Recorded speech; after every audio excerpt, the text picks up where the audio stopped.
I got first interested because I went to a wildlife refuge. I've been told by friends that this wildlife refuge in the West had a lot of beautiful birds during the fall migration. So I went out on an October morning to see these birds. And as I approached the refuge, I was passing through farmland.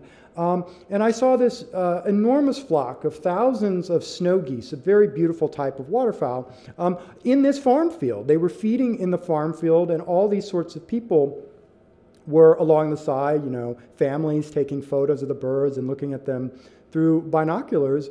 But we weren't on the refuge, we were on a farm. And when I got into the wildlife refuge, I actually saw far fewer birds than I saw in the farmland. And so that made me think of some of the connections between refuges and the surrounding landscapes that these birds fly across. And so the question is, how do the birds know to go to the wildlife refuge rather to the surrounding landscape?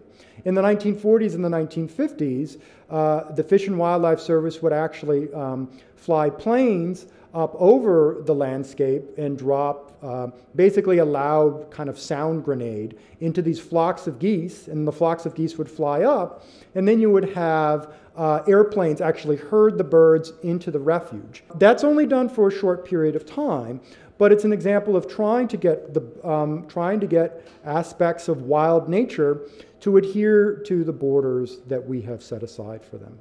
I think particularly migrating birds are fascinating because they cover such great distances, and the thought that you can have these birds traveling thousands of miles from the Arctic, it's just a sense of awe. I mean, even people, I think, who are not particularly interested in birds or nature, when they see migrating birds or they see, thousands of beautiful white snow geese or swans flying through the sky, that it makes people pause and look up.